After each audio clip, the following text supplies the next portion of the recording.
Hello and welcome to Gearheads Automotive, where we are here to help you do it yourself. Today we're going to be doing a wheel bearing assembly replacement. This one happens to be an '05 Ford Explorer, but anything with most vehicles with a bolt-in hub like this, as opposed to the Preston bearing, are going to be pretty similar. So this will give you the idea on how to go about tackle that job yourself. Alright, so the first thing we want to do is we want to make sure that we set that parking brake. We're also going to chock our back wheels because we do not want this vehicle going anywhere when we jack it up. Let's get into the tools you need. We're going to try and do this with the tools that you have at home, so we're not going to be using any specialty tools. We have our wheel bearing that we got from O'Reilly's. Comes with the bolts for the wheel bearing along with the new caliper bolts. We got a scrub pad here that's going to help us do our cleanup once we get the old bearing out. Flashlight so we can see. Mine happens to have magnets here on the bottom, which makes it pretty handy. I also have a magnetic tray here that's going to hold on to all my bolts and screws for me to make sure I don't lose those. My safety gloves, and I'm wearing my safety glasses because safety's first. Got my impact wrench. Now you can certainly do this with a breaker bar. I got my sockets here. The big socket here for my spindle nut. You may actually have to buy. Your parts store can tell you exactly what size you need if you tell them what your car is. They will point you right in the right direction. I got my penetrating oil, and of course I got my big sledgehammer here. The only other things I'm going to need is I'm going to want some brake cleaner to help me clean up, and I'm going to need a regular ratchet and some sockets. Other than that, I basically have everything I need here, and like you should have everything at home. If you don't have a breaker bar, you can just use a ratchet with a pipe on it. So I got my jack stands there, and I got my floor jack over here. Help me jack the vehicle up and get it supported. Now, in my box for my wheel bearing, it comes with the torque specifications. You're going to want to make sure you follow those when you go to install the new one. You do not want to over tighten them, but you don't want them too loose either, obviously. Let's go ahead and support that vehicle. One of the things I like to do after I jack it up, I lower it down onto the jack stands, but then I'll bring my jack back up just so it touches the vehicle. It just gives me that added security, I guess. Last thing I want is this vehicle falling down and landing on me or anything else. So we'll come over here, and now that our vehicle is supported, we can go ahead and get started. Got to get that wheel off. So first thing we're going to do is we're going to take this center hub off. Just takes a flat blade screwdriver if you have this style.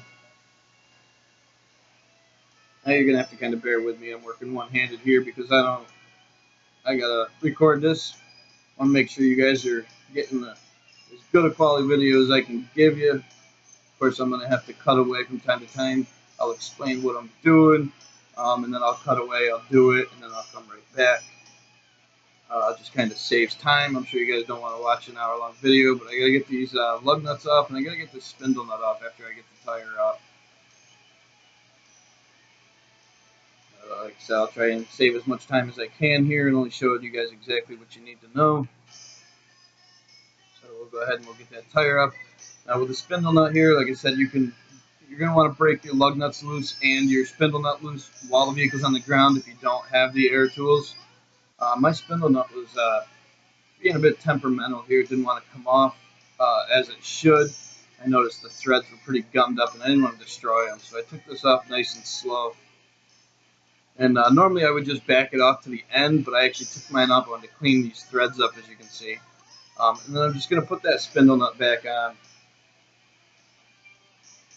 Just want to get it right about flush with the end of the spindle, or axle shaft, whatever you want to call it. And I'm going to take my hammer, and I'm just going to tap it. Now, I don't need to beat hard on this. But the reason we put that nut on is we don't want to damage the end of that spindle, because then we are replacing the CV shaft. As you can see, I just knocked that spindle loose from the steering knuckle, and I can pretty much push it through with my thumb now, nice and loose, which is what we want because we need that obviously out to be able to get our wheel bearing out.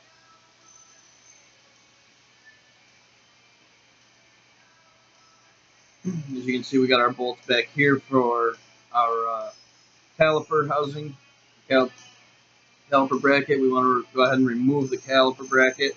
And we're going to want to put that up on something, whether it be an extra jack stand, a 5-gallon bucket, or you can even use some bungee cords to hold it up, but you do not want it to drop or just hang there because you will break your brake lines, and that is not a good thing to have happen. A friend told me that once. So we're going to go ahead and we're going to take this rotor off and get that out of our way.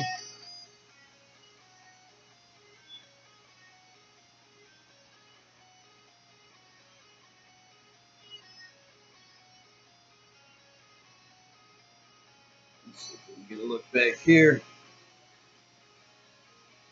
You can see the bolts there that we have for our wheel bearing. First, we want to be able to make sure we disconnect our ABS sensor because we want to get that out of our way.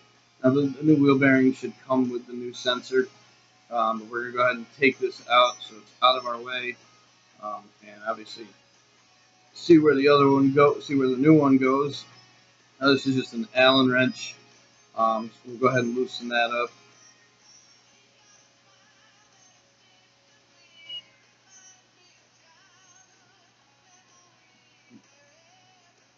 Don't worry, guys, I'm just singing in my head. You don't want to hear me sing.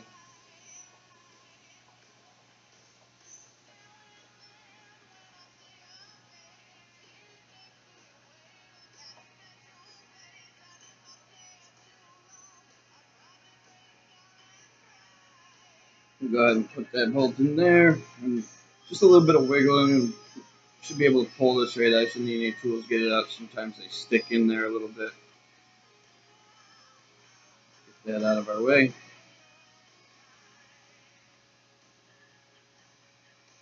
As you can see, this is held in with some clips and stuff up through there, so we're just going to want to get it out of all those clips because obviously our new sensor is going to have to hook into those clips. And we want to make sure that we do hook it all into these clips, because we do not want that cable just dangling around there. There's way too many moving parts, and it will get caught on something and get ripped right out of there. And then we got all kinds of problems.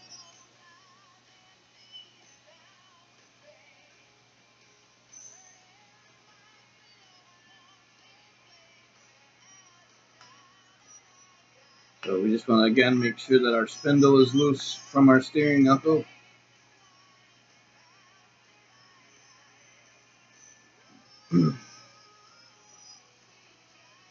This thing is going to be in there, so we're going to want to try and loosen it up any way we can. We can spray some penetrating oil on there and let that soak in while we get the bolts out. If you end up having to put some heat on this, you certainly could do that with a torch.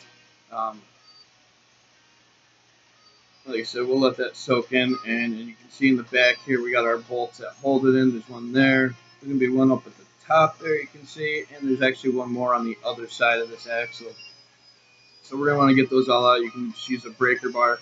One trick is to push that spindle in while you get your socket on there, and that'll help you get your socket in there, get that boot out of the way.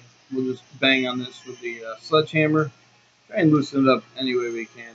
Like I said, these are just not fun to get out sometimes when let's say kind of weld themselves in there. Once we get those bolts out, we're actually going to put them back in. Now, this is not the preferred method they're going to use in the shop. It's just kind of a trick that I use. We don't want to put them in all the way. We just want them to grab that. We just want them to thread into that bearing a little bit. What we're actually going to do is we're going to use an air hammer if we have one, or a small sledgehammer to go right on those bolts, and we're going to try and drive them out. And we got to do them all kind of even to try and get that to come out straight, and be careful of that boot. We don't want to damage that rubber boot. Now once we get it out, you can see this is quite a mess in here. We're going to want to get this all cleaned up. As you can see, the old bearing here was just basically welded in there, just didn't want to move. Pulling that out. Put some cardboard down is a good idea. Obviously, we don't want to get that all over our floor if we're working in the garage. We're using some brake cleaner and our scrub pad. We want to get this all scrubbed up. Now, when I took mine out, I did pry a little bit right here on the steering knuckle, and I did ding it up a little bit, so I'm going to use a grinder and clean that up. As you can see, I got it nice and clean here with a little camera magic.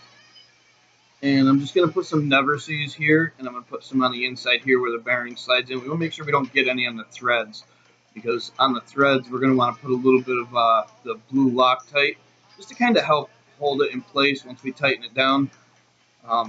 There is a lot of vibration down here, and anything we can do to make sure we're safe on the road is a good idea. So as you see, I got my never sees right on the spindle, and I got it in there. Obviously, I won't put the Loctite on until I'm ready to put that bolt back on, or I'm sorry, put that nut back on all the way. But now we can go ahead and we can install the new hub assembly. And we want to make sure we press it in, straight.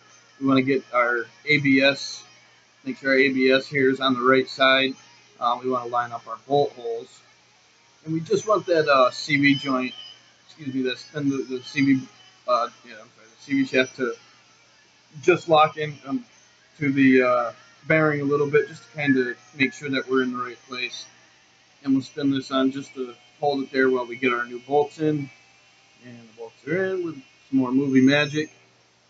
And we want to trace this up to follow the old one and get it back into those clips.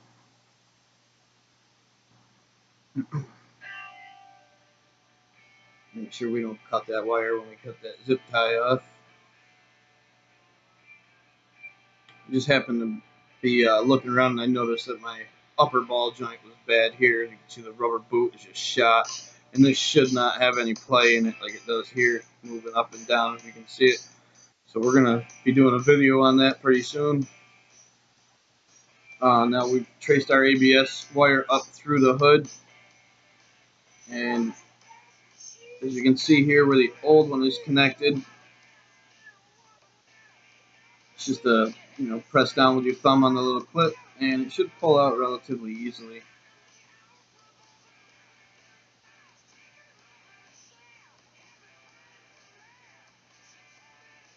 Get that out of the way, and I drop my wire down in there. Let me see if I can fish that back out for you.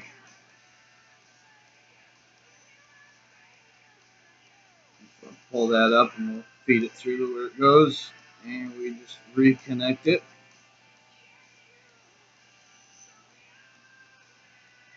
And that's about it. Now your ABS is all hooked up, and you put everything back together. You're going to want to put your caliper back on, put your rotor and caliper back on, put your wheel back on, and you just get to admire the job well done. Lower your vehicle down. Make sure you take that parking brake off before you back out the door.